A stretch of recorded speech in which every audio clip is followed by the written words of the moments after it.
When I was about 11 years old, I used to love Ben 10. I'd sit down, I'd consume some content, but I only made it about halfway through the first series, and now I'm learning that there's 5 shows. So, from a former Ben 10 fan that hasn't seen the series since the first half of Series 1 that I thought was really cool, it's time that we learned what exactly happened in the show. And I don't have time to watch 5 shows, although I'm sure they're very good to all you Ben 10 fans out there. So instead, we're gonna watch the entire story of Ben 10, illustrated, all 5 parts. Let's see what happens with Mr. Tennyson, shall we? Use the time codes in the description. Okay, the time codes. I mean, wait, the Great Dagon War. What the fuck?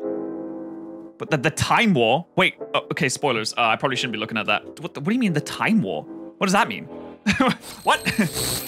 Hi, I'm Yuri Lowenthal, the voice of Ben Tennyson. This is Paul Light. Oh, he looks like him. Voice of Max Tennyson. Hi, I'm Tara Strong, the voice of Ben Tennyson. Greg Sipes, the voice of Kevin Levin. And right now, that's how we do it. And this is Wingman G, the real-life Beast Boy. And you're watching the Ink Tank, babies. Thanks for tuning into the Ink Tank. Thanks for tuning in to the Ink Tank. I loved working on Ben 10, and I wish they would do a Ben 10 animated feature film. We had a great time working on that show. He says, man, I wish they would rehire me.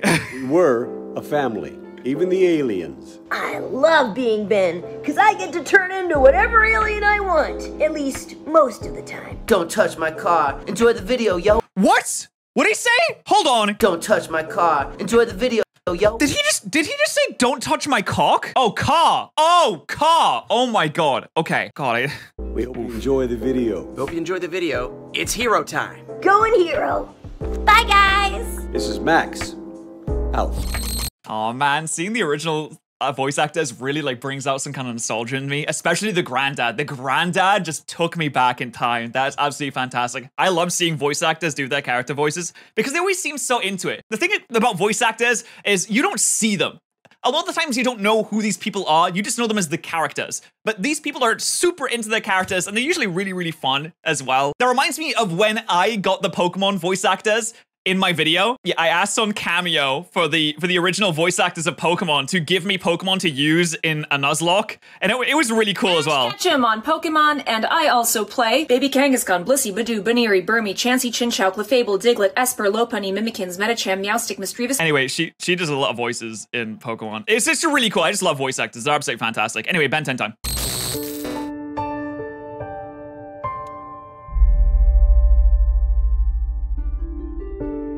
An unquantifiably long amount of time ago, there was a blank dimension without a universe in it.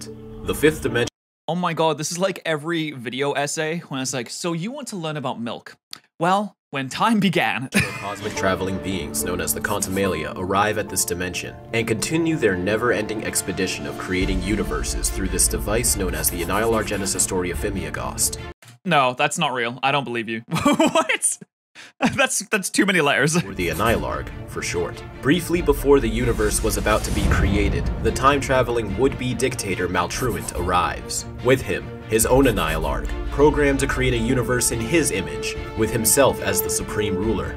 How do you arrive in a universe before it's created? Before the evil Annihilarg can go off, shape-shifting hero beyond time known as Ben Tennyson arrives with his partner Rook, and using the power of all of his transformations, contains the Big Bang and defeats Maltruant, scattering his body into pieces across. What? What? Ben 10 teleports back in time to the start of the universe to combine all of his power to annihilate the Big Bang. Across the universe, destined to repeat his failure over and over again, trapped in a time loop. Gazing upon the faces of God, Ben and Rook admire the beauty of creation. From there, the Universe Prime is born.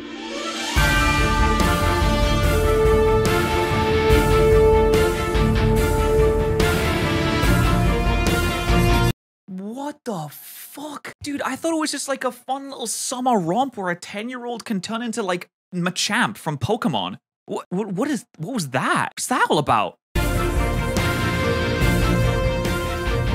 What happened to Ben 10?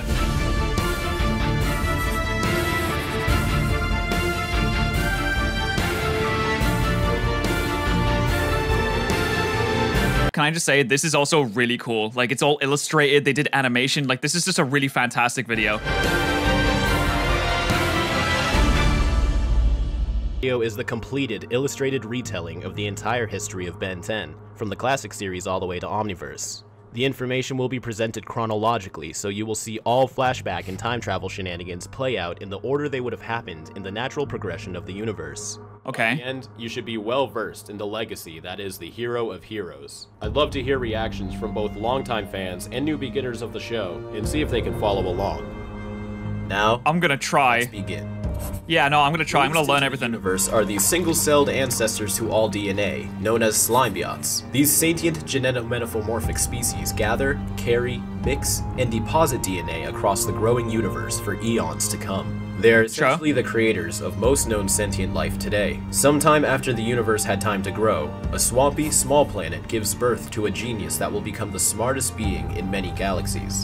Oh, that's the smart guy. I can't remember his name. The little brainy one that he transforms into when he needs to be like small or he needs to be smart.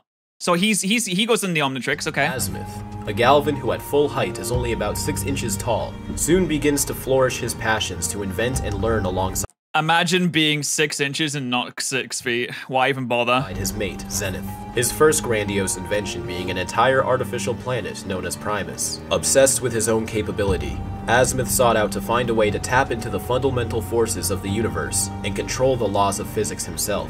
Inspired by a solitary alignment, Azimuth forged the Sword of Ascalon, a sword that wields such great power, one can't help but compare it to magic. Okay, but the sword, in theory, despite wielding a lot of power, would only be wielded by people that are 6 inches tall. So this sword is kind of more like a toothpick, unless it can change its own size, which I imagine it can. It's a magical sword. It must be able to change its own size. But I just like the idea of a 6-inch man blacksmithing some kind of sword that can annihilate realities, but it's like that big. This pushed Zenith away, with a young Azimuth too ignorant to care. However, the sword was stolen by a fierce incursion warrior, hoping to put an end to their constant world wars. This eventually led to the destruction of the incursion planet. It can damn himself. Yeah, it was your fault. No wonder he blames himself. Well, I mean, it wasn't really his fault. It was also the guy that stole its fault. But I mean, he made the sword in the first place. It's like making a nuke and being like, oh no, the nuke went off? That's crazy. After retrieving the sword, Azimuth was still longing to prove the sword's creation was valid. Eventually, Azimuth visited a, quote, pathetic backwater planet he came across on his studies. Earth? Earth. I knew it. I knew it. 1131, the medieval era. Georgius, a Roman soldier cursed with immortality, is defending his land from a cross-dimensional shape-shifting being known as the Dagon. Oh yeah, I remember when this happened in real life. Did you guys learn about this in history studies? That was just a cool freaking time though. Slaver of 100 different dimensions, and his army of demon lacubras. To relinquish the assault, Azimuth offers the knight his sword if Sir George, the Roman soldier's current name, was worthy enough to wield it. Sir George indulges on Azimuth's offer and engages in an epic battle, ending with George cutting out the heart of the Dagon and leaving Ascalon buried within. As the Dagon's heart was the source of his power, George was then able to magically seal the Dagon away, freeing humanity from his reign. I mean, you could kill him. What if you like chopped him up into little bits, make some dragon sushi out of him? I guess he's probably too powerful. He'd just reassemble himself eventually. But if you have the source of his power, surely you could just chop up the rest of his body. Unless he can re-put his body back together if the heart is ever taken out of the stone, the sword, which could be the case as well. Sir George then founded the Forever Knights, vowing to protect Earth from extraterrestrial threats and prepare for the Dagon's potential second coming. Azimuth sought out to right his wrongs by inventing something to represent peace instead of war. A ring. That one day, his lost lover would notice. Eventually, Azimuth became antisocial and put himself in isolation on Xenon, and began developing the Omnitrix, which can transform the user into a multitude of alien species. Dude, I always thought this was so cool. Like, when I used to make wishes when I was a kid, I was like, damn, I wish I had an Omnitrix. The idea that you have a watch that can just turn you into aliens, like Big Strong Man, or the Sludge Bug thing, which is kind of gross, or Upgrade. Upgrade is so cool, dude. I love Upgrade so much. He's such a cool dude. I also loved Ghost Freak as well, but then he did this whole, like, spoiler alert, he was kind of evil, which sucks because I thought he was really cool to begin with, but no. I always wanted to have an Omnitrix when I was a kid. Azimuth would continue to perfect his invention over time. In the 1770s, George Washington is leading a secret organized branch of hunters dedicated to learning about and protecting the world from supernatural threats and rumors. George Washington led a group of hunters to protect the world from ghosts. What is going on? A stranded Maltruant arrives here and receives aid from a young, banished traveler named Vilgax.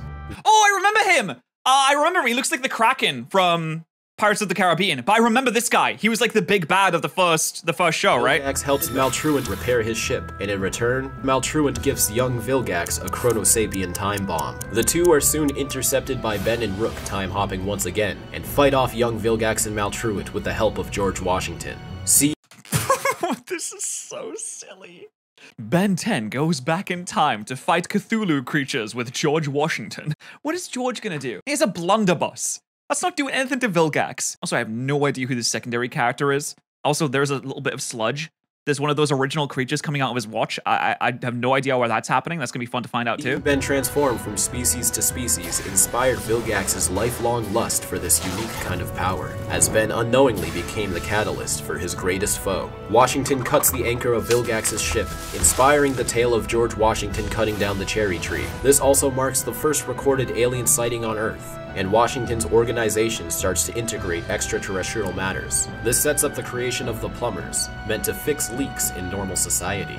They create a headquarters hidden behind the faces of Mount Rushmore, a nod to their original members, the Founding Fathers. I always thought that was really cool. The fact that they're called the Plumbers as well, like this very nonchalant, kind of low-key, kind of, no, this is not super special, we're just plumbers. I like that idea. A secret society of people that are killing aliens and things like that. It's cool. In 1952, an unnamed scientist working in a secret base of operations just outside of Bellwood is completing his work on a machine that uses quartz crystal to break a hole in the space-time continuum. The machine erupts. The usual. And both the scientist and his assistant disappear. The usual. In 1962, 10 years later, Air Force pilot turned astronaut Maxwell Tennyson saves the life of That's my goal! being named Verdona from an android that aspired to use her as a power source. The two eventually start a family together. Also present was an alien police officer named Magister Labrid, who invites Max to join Wait, you can have sex with the aliens? Oh my god, that's amazing. the Force. This stems the integration of the intergalactic merger of said police force and the Earth Plumbers. Plumbers are now multi-galaxy wide and operate as the definitive law enforcement for all galaxies under their jurisdiction. Max would go on to work with many partners through his years on the Force. On one of his missions, an Osmosian named Devin Levin gave his life for Max, entrusting him to keep an eye on his son. He's a good lad. To know this son's name as Kevin Levin, who No, it's the don't look at my cock guy. born with the power to absorb any kind of energy, matter, or DNA into himself and replicate it. Of course, He's so it would edgy. take a very long time for Kevin to control his abilities, and after accidentally destroying his family's home, he runs away to the city of New York. Yeah, no wonder. Of course he's gonna destroy his family home. No one taught him how to use his powers. Of course he's gonna run away. He's like a teenager. That's what they do. And Azimuth has finally finished the prototype version of his Omnitrix, and tasked one of Max's old love interests, Xylene, to transport the Omnitrix to the greatest plumber on record, Wait, he gave it to his ex? Oh no, Max's old love interest. Oh my god, Max has been fucking so many aliens. How many aliens has he fucked? Max Tennyson, for safekeeping. However, rumors of the Omnitrix's existence has spread through the universe. Now a fierce warlord with a reputation, Vilgax catches wind of these rumors, igniting his hunger to taste this power he once witnessed hundreds of years ago, and sets a course to intercept Xylene's mission and capture the Omnitrix for himself. A fight for the Omnitrix between Xylene and Vilgax's ship causes an explosion. This concludes with Vilgax suffering life-threatening injuries, imprisoning him on his own ship until he can properly heal. Xylene Oh my god, he's injects Darth the Vader. Omnitrix into a pod locked onto Max's DNA. That doesn't look... Okay, I mean, if we're gonna say a pod... Injects the Omnitrix into a pod. I mean, that definitely looks like... Why does it have veins, man? Come on. Onto Max's DNA. But she herself falls into the Arctic, freezing her into a deep sleep for the time being. What a place to fall into. There's so many places in the world that you could fall into. There's a lot of sea, and you fall into the Arctic? Max Tennyson, now retired and living in a motorhome, decides to take his grandchildren on a cross-country trip to help bring them closer together. A 10-year-old Ben Tennyson, accompanied by his cousin Gwen, begin their road trip with Max at a campsite in Yosemite Park, California. Through a series of events we later learn were manipulated by greater forces, Ben finds himself crossing paths with a mysterious meteor that fell from the sky. It was manipulated by time travel, so he went back in time to make sure that he found the Omnitrix. I always thought it was weird that he just like sort of found it. I mean, it's kind of a cool premise, but the fact that it was Max's lover that was supposed to deliver it, and then it falls directly in the path of Max's grandson, like that's a bit of a stretch, right? There's so many people in the world, but if it's manipulated for it to happen, then it makes more sense. The Omnitrix quickly attaches itself to Ben's wrist, igniting the legend of Ben 10. Kid superhero that can change into 10 different alien forms. All right, if we're being honest, Upgrade easily is the coolest of the lot, has the best design. It is a shame what happened to Ghost Freak. I can't get over that, man. It's so sad. The Speed guy is probably my least favorite. He's not that cool. Or the Brain guy. Or the Fly. It looks like it's a demon of Nurgle. Max has yet to reveal to his grandchildren his alien hunting past, but uses his knowledge of alien life and combat training to help Ben master his powers. The trio spend the summer going from state to state, stepping in to help out battle evildoers and save the day when they can. During a trip to New York, the gang eventually run into Kevin, who uses his abilities to absorb the DNA of Ben's aliens for him to use for his own selfish, Oh, I always thought that Kevin 11's powers are so cool because he transforms like halfway into it. It just seems, it's like a body horror type of thing that I just think is really interesting to look at. The gain. A discharge from the Omnitrix sends Kevin into hiding, where he experiments more with the alien DNA he now has merged into his body. As their adventures continue, Ben starts to have visions of a mysterious onlooker, someone who has been spying on him and testing him by sending bounty hunters and alien drones. Vilgax's healing time has come to an end, and now with a much more powerful cybernetic body, Vilgax heads straight to Earth to claim the Omnitrix as his own. Vilgax successfully captures Ben, taunting him with his Oh, the way they animated that was so funny. He just said, yoink, my 10-year-old now. Creating an army of Omnitrix warriors. Max reveals his history as a plumber to Gwen, and the two head to Mount Rushmore to gather more weapons to save Ben. Meanwhile, a power surge on Vilgax's ship begins to shift Ben between his alien forms. A final assault between Ben, Gwen, and Max against Vilgax leaves him trapped on his exploding ship. Max is so sick. Max agrees to open up to the kids about his secret life, and the three become stronger and closer together. I forget what Gwen As their does. summer adventures continue, the trio expand their capabilities. Max comes out of retirement and begins to re-familiarize himself with his old technology and weapons. Gwen takes an interest in magic after stealing a spell. Oh, that's right. Gwen has magic. I totally forgot about that. She does magical shit. Oh, no, that's really sick, actually. Gwen has some cool stuff. One of their many reoccurring villains. Oh, that's right. The lady. I remember the lady now, dude. It's all coming back to me now. I used to love this show, man. It was so Ben soon good. discovered that there are more than 10 aliens in the Omnitrix, and becomes a natural at many fighting styles. Vilgax eventually emerges under a partnership with Kevin, who has now permanently damaged his body with the alien DNA from Ben's Omnitrix. Ben temporarily gains access to the master control of his Omnitrix. Max seals them both away in the Null Void, an alternate dimension made to inhabit the galaxy's worst criminals. On Max's 60th birthday, Ben and Gwen are thrusted 20 years into the future by Gwendolyn, an adult version of Gwen, now a master of martial arts and magic. Okay, this is where we start the time travel stuff. I guess it technically started before because we saw some stuff before, but this is the first instance of time travel in the series, and it is so easy to get time travel wrong. You can make things not work. You can make things completely confusing. You can open up so many plot holes with time travel, so let's see how many plot holes we have. During this brief journey, Ben evaluates the arrogant and selfish behavior he develops as he matures into adulthood, and vows to make different choices as he grows. Ben and Gwen are returned to their time shortly after defeating future Vilgax. It is interesting that making different choices as you grow means that that timeline can't happen. So now you have two diverging timelines. If you don't turn into Ben 10,000 and you turn into, you know, a nicer version of that, then that timeline that you went to in the first place never existed, which means that you didn't know that you were not going to make the choices. It kind of blows your mind, right?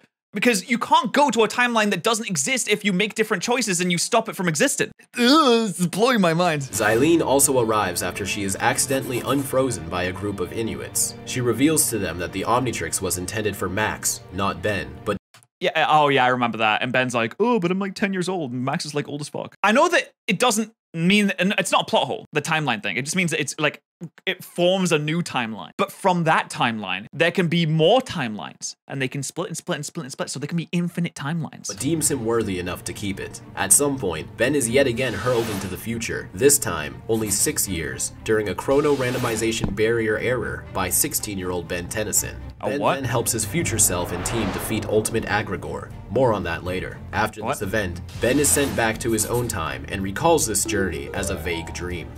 Towards the end of the summer, the Omnitrix's self-destruction is accidentally turned on during a battle with one of Ben's reoccurring enemies, Dr. Why is there one of those? Ben is taken to space by Patterrz, an ex-bounty hunter turned vigilante, to help Ben find the creator of the Omnitrix and turn off the self-destruct, as the destruction's power will destroy the entire universe.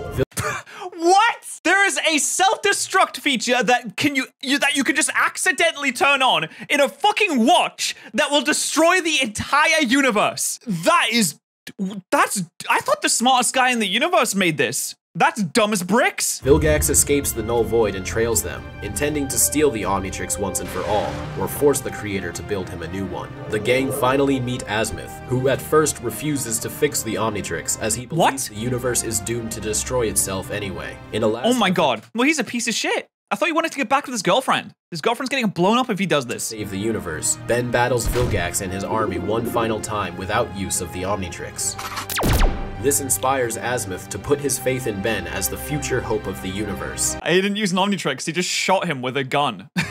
Which, I guess, makes you a more trustworthy individual. He's like, nah, dude, I'll just win with my AR-15. And fixes the Omnitrix, unlocking one of Ben's most powerful forms in the process. What in Azimuth God's... keeps an eye on What's Ben that? from that point forward, but for now, still refuses to give him the master control. Meanwhile, back on Earth, the hybrid begins seeding their plans for universal domination by planting sleeper agents and slowly integrating themselves into society. With summer vacation over, Ben and Gwen return to school. The disorientated dad of Azimuth soon visits and declares war on Ben after misinformation leads him to believe that Ben has killed Azimuth and oh my god. Misinformation. See guys, even the smartest species in the universe can be subject to misinformation. So please, don't use Twitter or Facebook. You are vulnerable. Star battle in the middle of Bellwood City causes miles of detrimental kaiju fight! damage. The city secretly enlists the help of various aliens to help rebuild Bellwood, with the aliens taking up camp below the surface. Over time, these camps would form a city of their own. A year passes, and Ben unlocks a new transformation named Feedback and quickly becomes addicted to using him.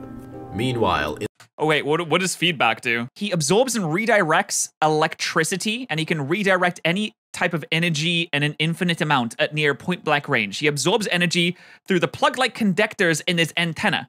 Okay, so he does like cool electric stuff. I mean, I don't know why you get addicted to that if you didn't get addicted to the other stuff. He can literally turn into Upgrade and stuff like that. Feedback can fly, he has enhanced strength, he has enhanced durability, he has plugs on his head, which is kind of weird, I guess. I mean, it's okay. It's not the best alien in the world. He has a fucking kaiju alien and he gets addicted to this one? In the Null Void, Kevin finds himself in a plumber-operated prison and meets Quarrel, a wise inmate with knowledge on Osmosians. He helps Kevin learn to control his rage, which was the trigger of his initial mutation. The more energy Super an Saiyan Osmosian absorbs, the more insane they become. To combat this, Kevin learns to absorb matter instead, creating a suit of armor with whatever material he touches. That is so cool. Kevin escape by sacrificing his life at the hand of the prison warden, who has a deep hatred for criminals. Oh, come on. His backstory is the guy has a deep hatred for criminals. I'm kind of like I'm not against that person that much. I understand that there are different crimes, so you could go to prison for like doing a white collar crime, like embezzling money, and the guy's like, oh, I'm gonna do torture on you. That's probably not ideal, but that's a funny thing to have a deep hatred against. Memory haunts him through his early teens.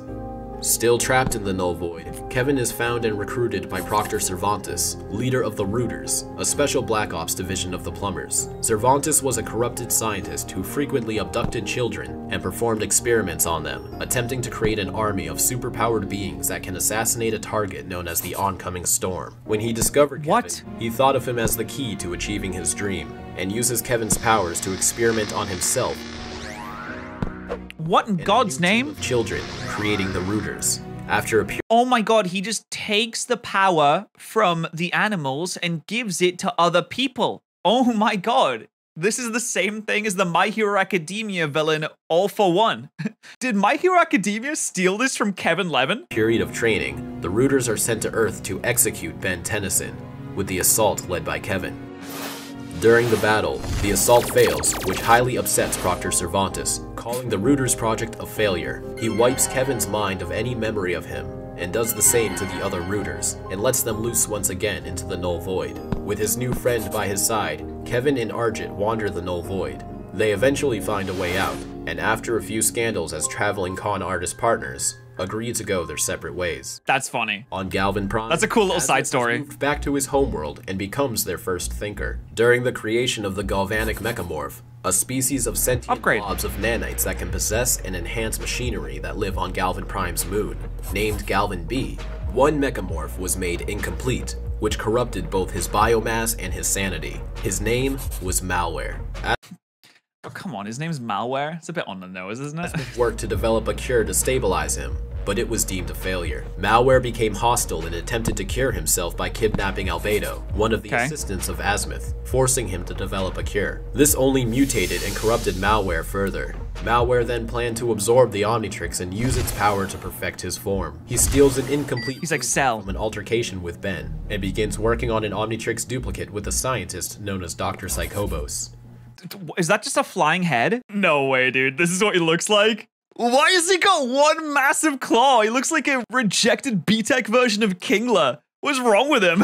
The two realize that they are in need of DNA samples to program into their Omnitrix, and enlist the services of Kyber the Huntsman to collect samples from the predators of Ben's aliens. Malware then ambushes the Tennysons. That's a good plan, actually. The predators of Ben's aliens. So you have a hard counter to everything that you can transform into. That's actually a pretty good strat, to be fair. To crush Ben's spirit, rips feedback out of Ben's Omnitrix and vaporizes him, destroying Ben's ability to transform into him. Oh, that's sad. Dr. Psychobos and Kyber then spend the next 5 years collecting DNA samples for what they will eventually call the Nematrix. So he just came to kill feedback and then left? He's basically trolling them. He's like, oops, killed your friend. See you later. Heartbroken by the loss of feedback, Ben eventually has the Omnitrix removed. I thought you couldn't do that. 4 years later, Ben is gonna chop off his arm. years old and continues living a normal life, playing sports and drinking smoothies.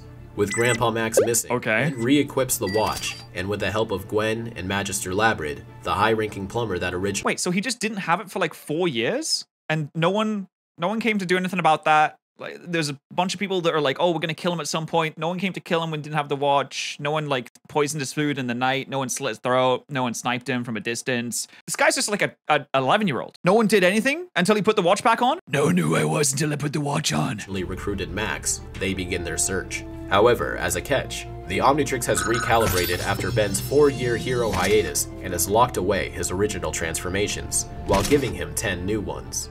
What? Why? Why? 11, now 16 and back on Earth, during a weapons deal with the Forever Knights. The Dean aliens, slaves that work for the Hybrid, are also present, and after a short escapade, Magister Labrid dies in battle, leaving Ben to carry on Max's legacy. Oh, he seems like a cool guy. Deal, and honored by Labrid's sacrifice, Kevin offers his help in defeating the Hybrid and their Dean aliens. Recalling Ben's so-called dream of a future where he and Kevin were friends, Ben agrees, and the iconic Alien Force trio is formed. That's cool. Using his new abilities, the trio begin recruiting superpowered allies for an upcoming invasion. Some were good, some were bad, and some were quite questionable. Oh no, it's the old friend from the past. It's the mouse guy. No, he's cool. We like him. We eventually find that Max is still alive and has been deep undercover investigating the Hybrid fleet, only to seemingly die yet again by using an unstable null void projector as a grenade to kill a Hybrid general and give Ben and his team another fighting chance. No, that's how Granddad dies? Nah, he'll be back. There's time travel shenanigans in this series. He'll be back. Sacrifice. Ben continues his journey to put together a valuable team. As the Hybrid invasion gets closer, many revelations are made. Gwen finds out that her powers come from her alien grandmother, and has been using magic to channel her abilities. The gang meet Professor— I still think it's crazy you could just have sex with aliens and they just have just human kids. So insane to me. A man thought dead due to a failed time travel experiment that has accidentally launched him outside he's reality, back. Where he learned to bend time and space and find his way back. And most importantly, Ben had unlocked his most powerful transformation yet, Alien X, a nigh omnipotent being that can bend reality with a mere thought. no way. No shot Ben 10 has a fucking reality bender. An omnipotent reality bender. You don't need, okay, that's it. I mean, that's GG's. Like, Ben 10 wins. That's over. Ben solos the multiverse.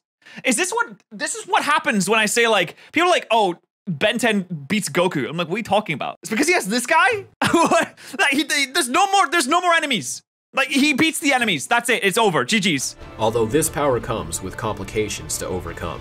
Okay, Later, okay, sure. After a distress call from the Null Void by... Okay, well, I want to know what these complications are. In order for Alien X to perform any action, including simple movement and transforming back, all 3 of his personalities must agree to do so? Oh, no. He's got 3 personalities, and they're all like, nah, I want to go left, dog. I want to go right, buddy. No wonder, all right, no wonder they never work. Jesus Christ. One of the allies Ben has made. He discovers that Max has yet again escaped the clutches of death, and the Null Void grenade ended up transporting him to this dimension, where he has began an uprising against the dictator persona of Dr. Animo, known as... I'm so glad Granddad's back. Assists the revolution, but Max refuses to leave, as he believes there is still work left for him to do there, but promises to return one day.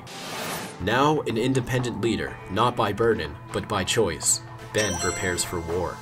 The war officially... Yeah, the problem with Alien X is he has 3 personalities and they need a unanimous vote to do anything. Oh my god. And they all hate each other? Yeah, no shot. Ben 10 doesn't solo anything anymore. He solos nothing. Officially begins with the fall of Galvin Prime, the homeworld of Azimuth. He and Paradox then set things into motion. Ben calls in every favor he has at the time for a final assault on the hybrid, as their plans to extinguish all life they deem impure, which is any race that is not their own. Okay, so genocide's coming. That's bad. Ben 10 calls in all of his favors, which is his cousin, the edgy friend, Fire Guy, the criminal apparently, a weird green TIE fighter, and 3 over here. not the best task force in the world, but we'll make do. Is in full effect.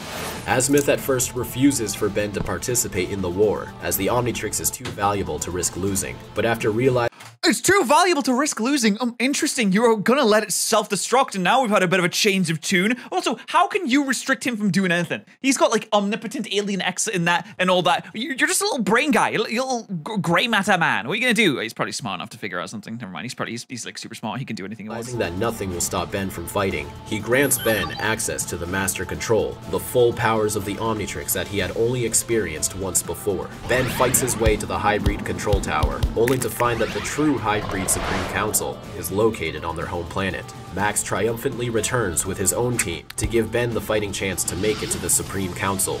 There, it is revealed that the hybrid race is actually dying, and they intend to wipe out the galaxy along with them. Oh, come on. That was the most loser shit you could do. If I can't live, then no one can. Why even bother? Just die quietly. Go in a corner. Crawl up in a corner and die. Jesus, what's wrong with you? On a whim, Ben uses the Omnitrix's genetic damage repair function, amplified by the hybrid galactic jump gates, to rejuvenate the hybrid's entire toxic bloodline, recombinating their DNA and giving them a second chance at life. With the war ended, and Ben Tennyson now that was nice of him. As a galactic hero, the hybrid return home. Max continues training the Max Force, his new team of recruits. The Max Force? Says goodbye to Ben, who has yet again lost access to the Master Control. Ben's Wait, why? Why did he just take it away? He's like, yoinkies, Master Control mine now. See you later. Bye-bye. Status starts to cloud his judgment and fuels his ego.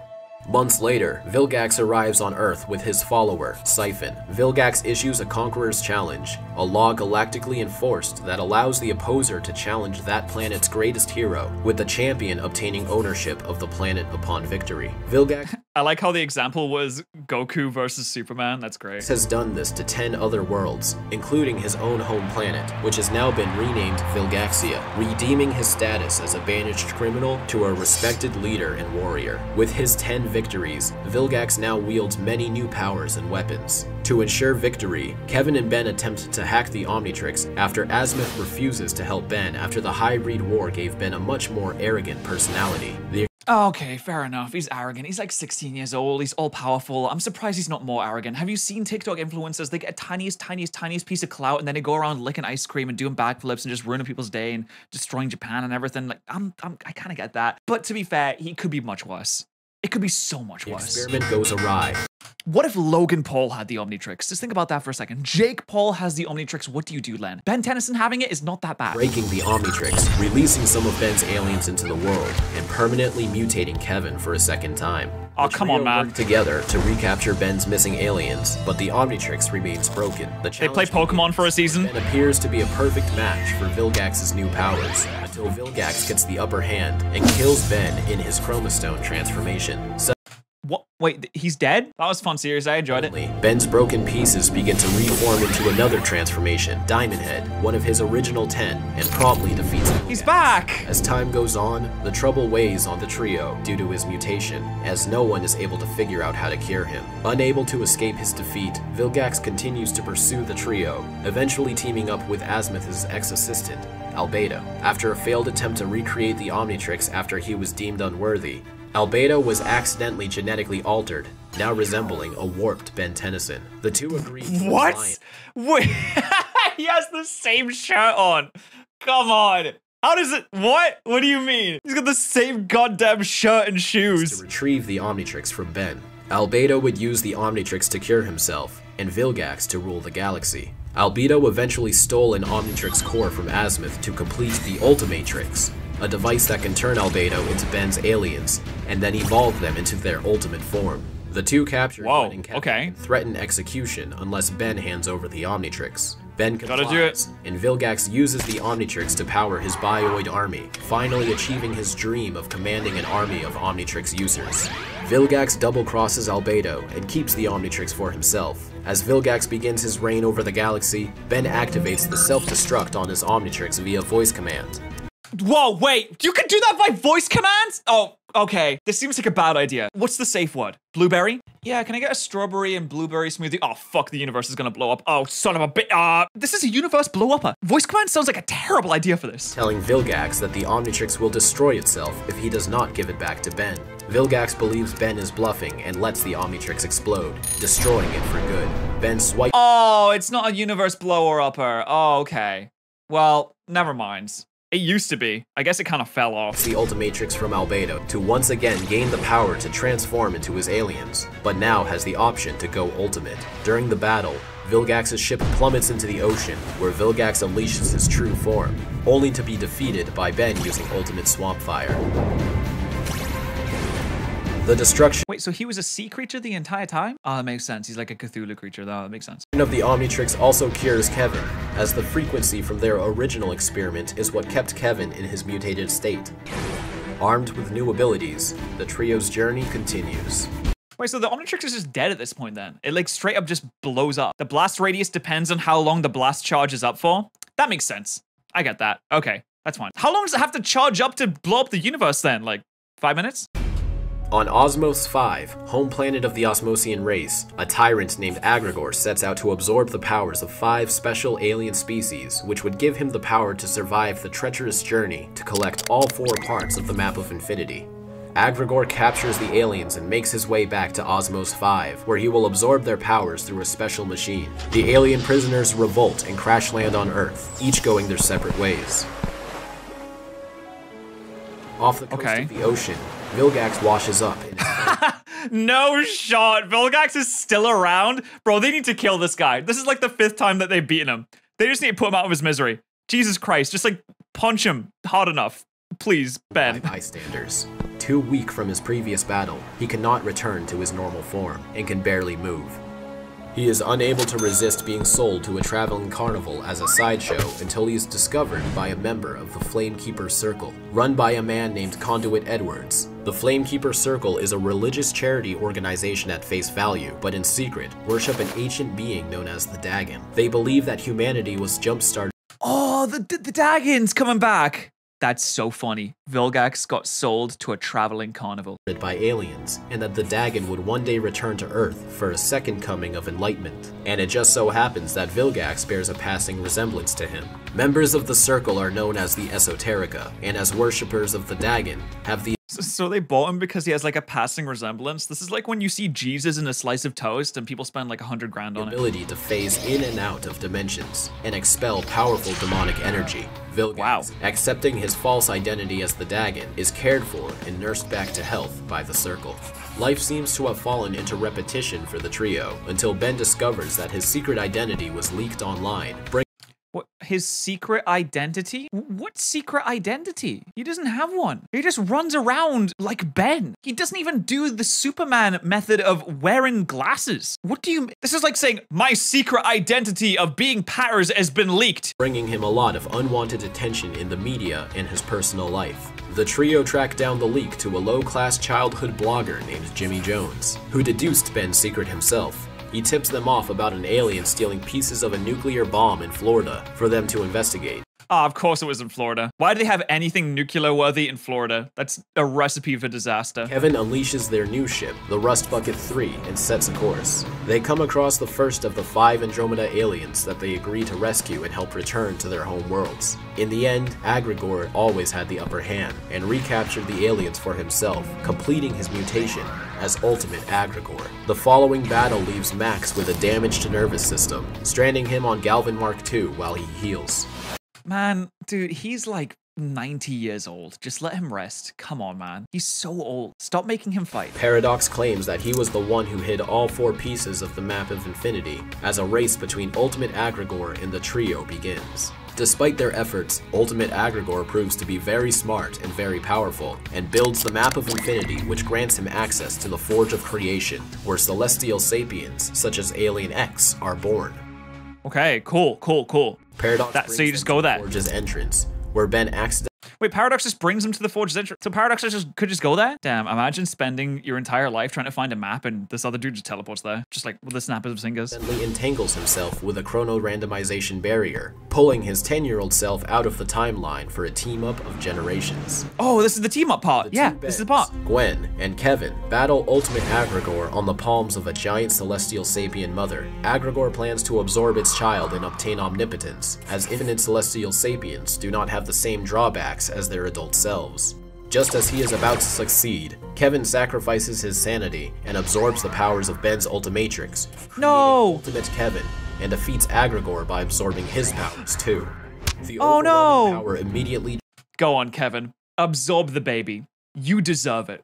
Just once, just as a treat, absorb the baby. I think we all agree he deserves to absorb the baby. drives Kevin mad, and the trio is temporarily broken. Paradox takes young Ben back to his own timeline, allowing him to recall these events as a dream, so Ben can faintly remember a future where they were once best friends. Kevin's involuntary betrayal drives a wedge between Ben and Gwen. Gwen continues to support the idea that Kevin has changed, and they should save him no matter what. Ben disagrees, saying Kevin is obviously too far gone, and they should kill him before anyone else gets harmed by him. Okay, I see where both of them are coming from. Kevin, obviously, very big threat to everyone. Killing him would remove the threat, that is true. But at the same time, he was on the good guy's side. He was doing whatever he could to save the gang, and he did. Just put that out there. It's not like an Anakin Skywalker situation where he killed all the younglings. He can be pulled back from the brink. Meanwhile, Ultimate Kevin hungers for power and attacks many of his old friends and enemies alike, including the Max Force and the Warden that killed his childhood friend who helped him escape. With the help of sometimes enemy Darkstar and Cooper Daniels, a technopath, Ben and Gwen each take their own shot at dealing with Kevin. Gwen tries to get Kevin to see reason, which fails. Ben engages Kevin in battle, as both nearly die at different points.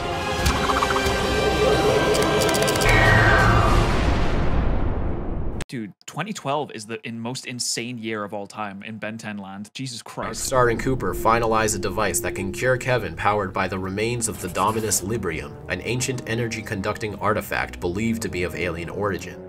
With Kevin cured, the trio reunited, and Max finally healed from his injuries. Max is back! Well in the world. I'm as good! Forever Knights, continuing their ancient tradition of finding and exploiting alien technology, come across an old seal bearing their symbol that they believe to be a weapons vault. They crack open the vault, but it is too strong to break open entirely, and lets loose a creature that starts wreaking havoc on Bellwood.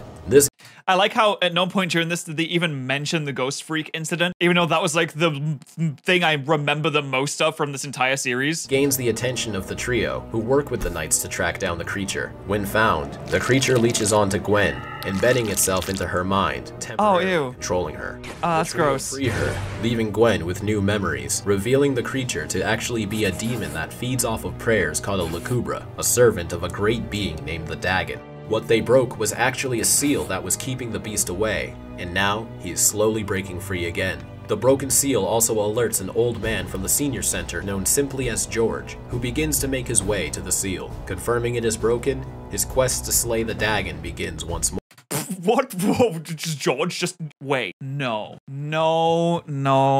George. There's no fucking way. Is it George Washington? There's no way. Is George Washington still alive? No goddamn way. No, it's George Washington? Or is it the, oh no, is it the Roman soldier? Wait, is the Roman soldier actually George Washington who survived the entire time? Because he could be both, right? Sir George could have grown up to be George Washington who just stays alive. He just has infinite life. Don't say no. Don't say, you don't know. You don't know that. You don't know that he wasn't George Washington. You don't know. He could have been.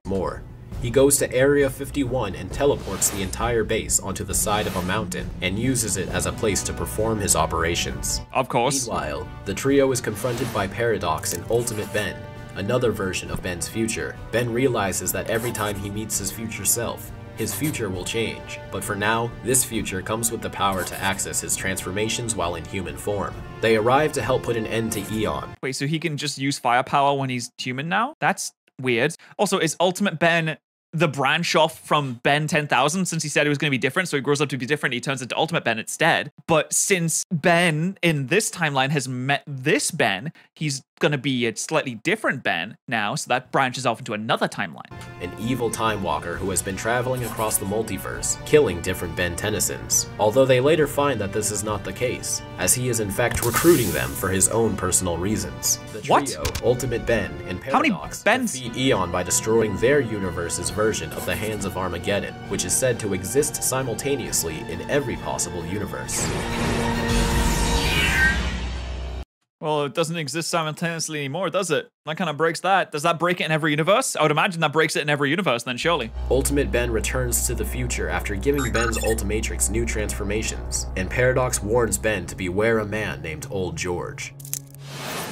He's a good guy, though. Old George hails a meeting at Area 51 with the leaders of each faction of the Forever Knights, who have all had their own run-ins with Ben over the years, and proclaims that the Knights must carry out their true order, exterminating all aliens on the planet. He upgrades the Knights with advanced armor and weaponry. Oh my god, they gave him a lightsaber. This is straight up Star Wars. With special vehicles to complement.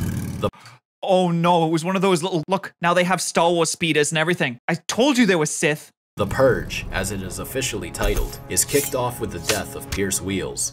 Oh my god, they're doing a purge? They're purging the Jedi. This is Star Wars. Prompting the trio to step in. Ben puts an end to the purge, but later finds that the entire event was a distraction, as George's real quest was to re-obtain the Sword of Ascalon, which is currently still piercing the Dagon's heart in his invisible, teleporting fortress. George was able to calculate where the fortress would appear next, and using his notes, Gwen and the gang follow closely behind. At the fortress, George and the trio are both met by Vilgax, who were brought by the Flamekeeper Circle. Still thinking Vilgax is Dagon, they aim to reunite Dagon with his heart so he may regain his full power and save humanity. As a battle between how is he gonna save humanity? That was kind of against this whole thing to begin with. Also, this is not even Dagon. I wonder what Vilgax is gonna do with the heart. He's gonna look at it all funny and be like, what the hell is this? Esoterica and the Forever Knights ensues. Vilgax grabs hold of Ascalon and is rejuvenated back to his land form. Now powered by the sword. He then hears the voice of the real Dagon, telling him he is aware of his shenanigans, but will actually grant him ultimate power if he becomes his servant, and go back to the seal and finish breaking it to set Dagon free. Vilgax agrees and heads towards the seal, with the trio and Old George chasing him. At the seal, Vilgax fails to fully break it, and is instead sucked into the cracks, leaving us behind. Vilgax is such a failure. He's such a fail son. It's so funny. Everything he tries to do just completely flops. Old George reunites with Ascalon and is restored to his youthful strength. Old George says the Dagon is his mission, and the trio agree to back off for now and see if Old George can handle it on his own. A few weeks later, the trio investigate the Flamekeeper Circle's hideout, but find no one there. They find that they have rallied around the seal with an army of Esoterica to help free Dagon once and for all. The Forever Knights, led by Sir George, stand against the Esoterica. Alright, well, so we have the Sith against the Mythic Dawn from Oblivion.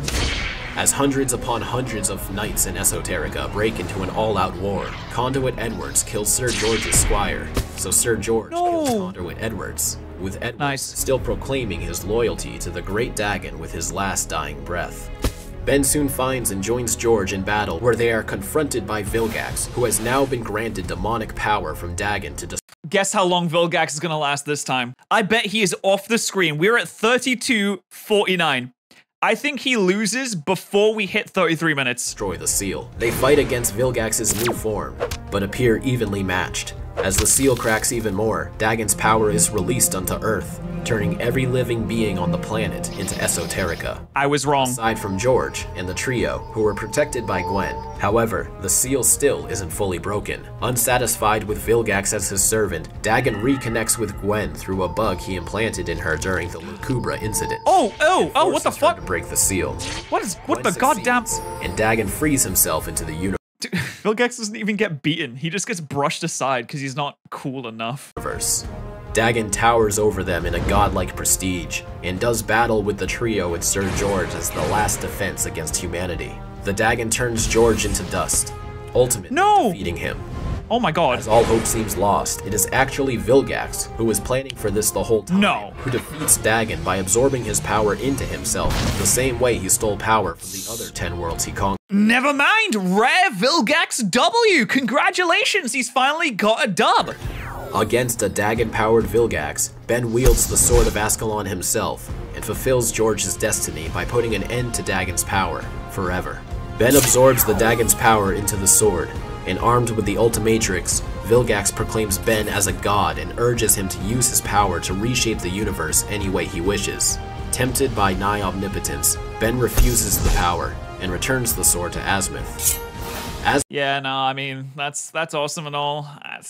I would just take it. Like, it would be cool being a god. You can always, like, get rid of it later, right? You could put it down later, but, like, you know, just fiddle around a little bit. Think of all the cool things you could do. You could have, like, infinite chocolate. Asmith is impressed by Ben's growth since becoming more arrogant after the hybrid invasion, and deems Ben worthy of the new, completed Omnitrix. Hey, wow. So wait, so he had that lying around. So someone could have, like, yoinked that at any point. The trio slumps back into the usual hero time charade, until Gwen reveals that she is accepting a scholarship to go to college early, and Kevin is leaving with her, breaking up the Alien Force team. Dude, he's Ben 10. He can fucking go with them. What do you mean? What is he doing? What is Ben 10 working as? You telling me he can't go? Max sends a freshly graduated Plumber Academy student, Rook Blanco, to be Ben's new partner, and the two slowly begin working out their differences, fighting crime in the underground city known as Undertown, formed from the alien camps that helped rebuild Bellwood back in 2007. Nice callback. Across a drifting spaceship rumored to be owned by the Contumalia, the creators of the universe. And on board is their Annihilarg, which can both create and destroy universes. In a ragtag fight for the Annihilarg against other foes, the device is accidentally activated, eradicating everyone and everything in the universe except for Ben, who protects. What? Oh my god, are you serious? Dude, 2012 was a busy year. Himself as Alien X. Finally starting to master his power, Ben uses Alien X to create a new universe to replace his old one. Oh no, wait, he creates a new universe to replace the old one. So, wow. So the old universe is just dead. He doesn't, like, go back in time. He doesn't undo what was happened. He just makes a new one. So he just uses omnipotence to create life, and everyone in the original universe is just dead. Wow, that's really sad. That's oh my god, this is a kid's show? Although it is not an exact duplicate, and so far, no one aside from Ben believes this actually happened. After 5 years, Malware finally continues his pursuit against Asmith. Kyber is sent to hunt down and capture Ben with his beast, now armed with the DNA of predators of Ben's respective aliens through the Oh, dude, I totally forgot this whole side quest was even happening. Jesus Christ. No. Listen, Ben 10 just made a universe. I don't think your little predator thing's gonna work. Completed Nemetrix. Combating species who were naturally born to fight Ben's aliens against a skilled huntsman strengthened the bond between Ben and Rook, becoming true partners. But even with their teamwork, Malware has successfully upgraded himself enough to launch an attack on Galvan Mark II. They begin by destroying their moon, Galvan B, disabling all of the mechamorphs present. Malware then continues to evolve himself using Galvan Mark II's resources and transforms into a giant. Ben struggles to defeat giant Malware and gets absorbed into him, and has an existential realization with his younger self. This revelation restores Ben's old transformation feedback into his new Omnitrix. He's back! It becomes the catalyst that puts an end to Malware once and for all.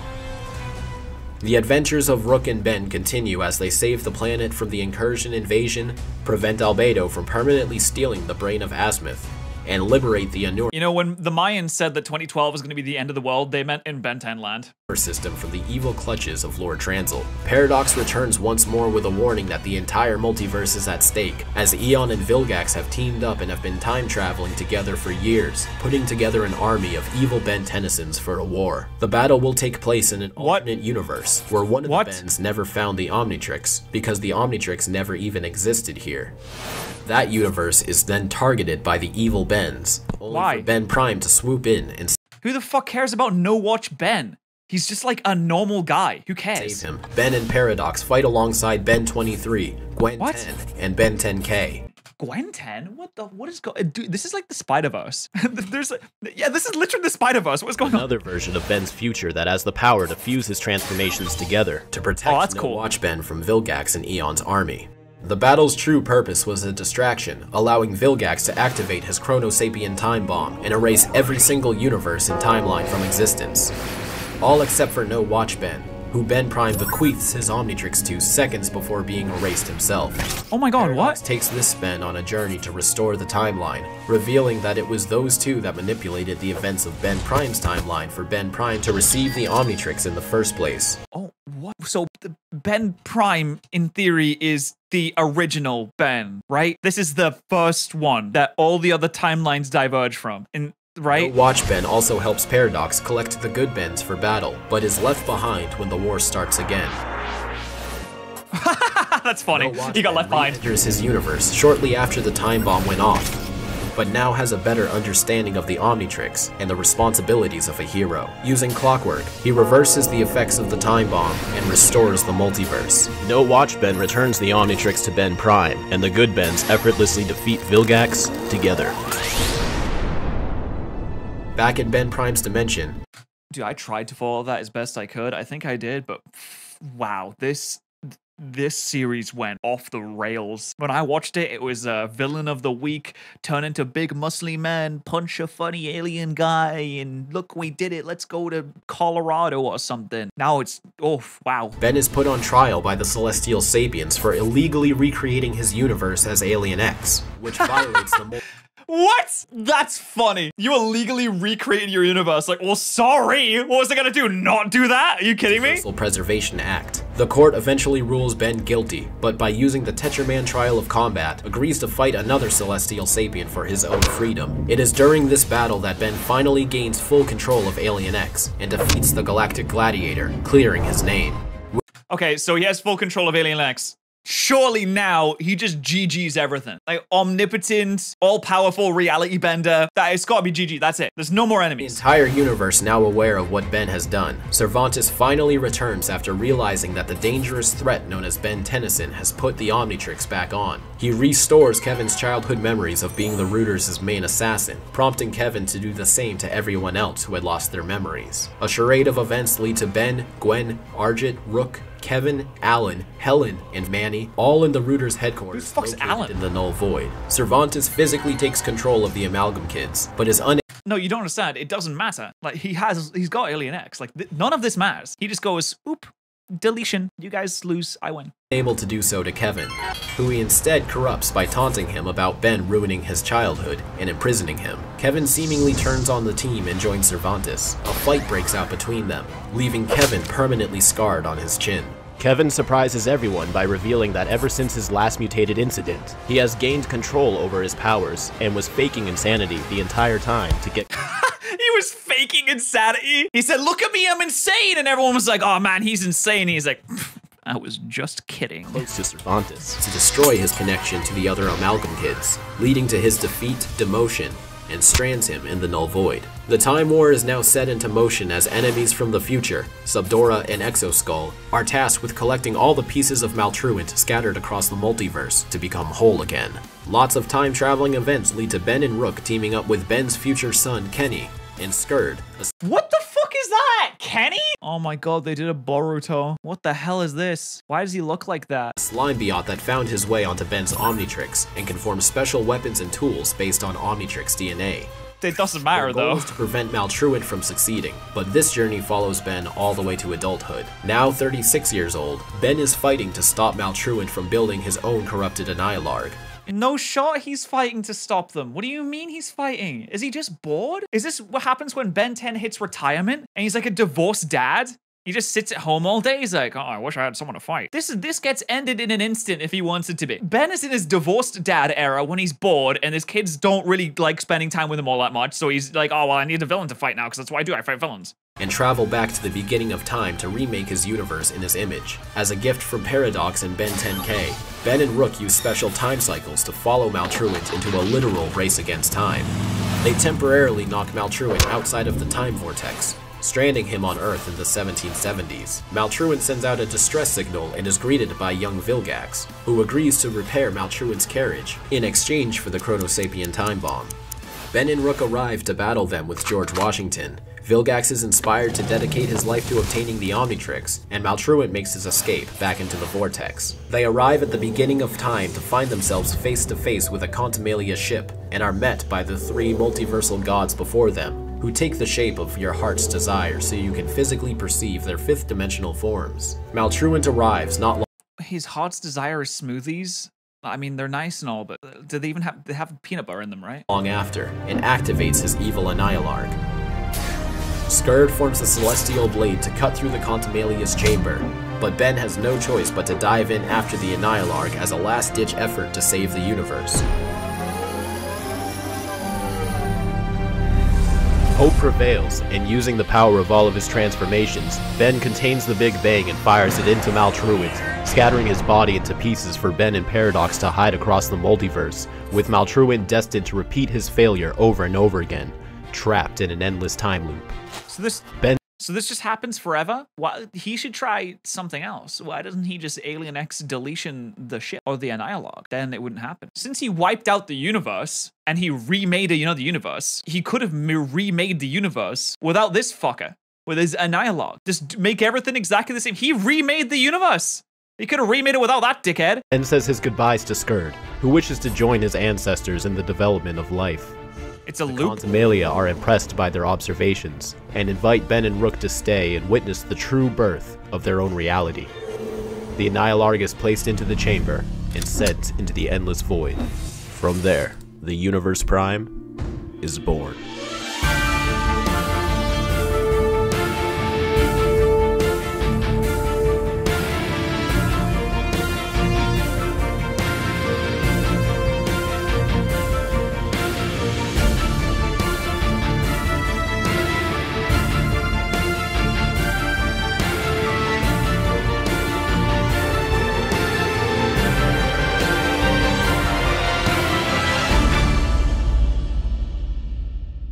I was gonna say, imagine being the creature that is both the beginning and the end of your entire reality, and he fucking looks like this. He looks like a standard TikTok influencer. That was insane. I didn't think it was gonna go like that. That boggles my mind. That's a lot to take in one video. That was a really good video. That was a fantastic video. My opinions, where do you even start with that? Is this generally considered something that the fans enjoy? Like after the first series, are people like, oh yeah, the multiversal time loop? Nah, that's great. I actually like that a lot. Obviously, I didn't watch the show, so I can't give an opinion on the show, but Jesus Christ, that was just blew everything up. Seems cool though. I think the idea of Ben 10, I still want an Omnitrix.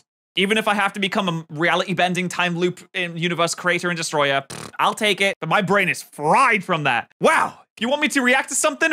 Let me know my Discord server.